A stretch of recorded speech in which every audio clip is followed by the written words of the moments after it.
Wahyu 9, sangkakala yang kelima. Lalu malaikat yang kelima meniup sangkakalanya, dan aku melihat sebuah bintang yang jatuh dari langit ke atas bumi, dan kepadanya diberikan anak kunci lubang jurang maut. Maka dibukanyalah pintu lubang jurang maut itu, lalu naiklah asap dari lubang itu bagaikan asap tanur besar, dan matahari dan angkasa menjadi gelap oleh asap lubang itu. Dan dari asap itu berkeluaranlah belalang-belalang ke atas bumi, dan kepada mereka diberikan kuasa sama seperti kuasa kalajengking-kalajengking di bumi. Dan kepada mereka dipesankan supaya mereka jangan merusakkan rumput-rumput di bumi atau tumbuh-tumbuhan ataupun pohon-pohon, melainkan hanya manusia yang tidak memakai meterai Allah di dahinya. Dan mereka diperkenankan bukan untuk membunuh manusia, melainkan hanya untuk menyiksa mereka 5 bulan lamanya. Dan siksaan itu seperti siksaan kalajengking apabila ia menyengat manusia. Dan pada masa itu orang-orang akan mencari maut, tetapi mereka tidak akan menemukannya. Dan mereka akan ingin mati, tetapi maut lari dari mereka. Dan rupa belalang-belalang itu sama seperti kuda yang disiapkan untuk peperangan.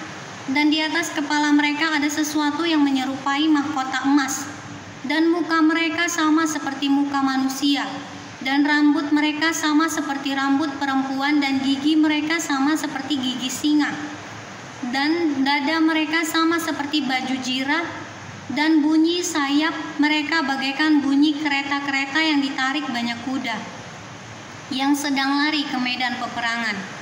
Dan ekor mereka sama seperti kalajengking dan ada sengatnya, dan di dalam ekor mereka itu terdapat kuasa mereka untuk menyakiti manusia 5 bulan lamanya.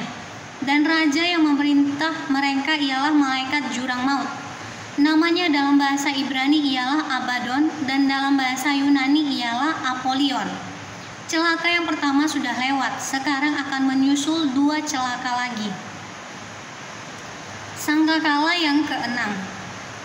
Lalu malaikat yang keenam meniup sangkakalanya, dan aku mendengar suatu suara keluar dari keempat tanduk mezbah emas yang di hadapan Allah, dan berkata kepada malaikat yang keenam yang memegang sangkakala itu, lepaskanlah keempat malaikat yang terikat dekat sungai besar Efrat itu. Maka dilepaskanlah keempat malaikat yang telah disiapkan bagi jam dan hari, bulan dan tahun, untuk membunuh 1/3 dari umat manusia. Dan jumlah tentara itu ialah 20.000 laksa pasukan berkuda.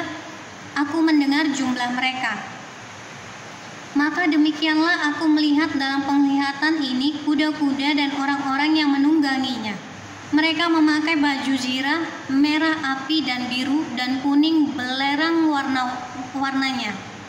Kepala kuda-kuda itu sama seperti kepala singa, dan dari mulutnya keluar api dan asap dan belerang. Oleh ketiga malapetaka ini dibunuh 1/3 dari umat manusia, yaitu oleh api dan asap dan belerang yang keluar dari mulutnya. Sebab kuasa kuda-kuda itu terdapat di dalam mulutnya dan di dalam ekornya, sebab ekornya sama seperti ular. Mereka berkepala, dan dengan kepala mereka itu mereka mendatangkan kerusakan. Tetapi manusia lain yang tidak mati oleh malapetaka itu tidak juga bertobat dari perbuatan tangan mereka. Mereka tidak berhenti menyembah roh-roh jahat dan berhala-berhala dari emas dan perak, dan tembaga, batu dan kayu yang tidak dapat melihat atau mendengar atau berjalan, dan mereka tidak bertobat daripada pembunuhan, sihir, percabulan, dan pencurian.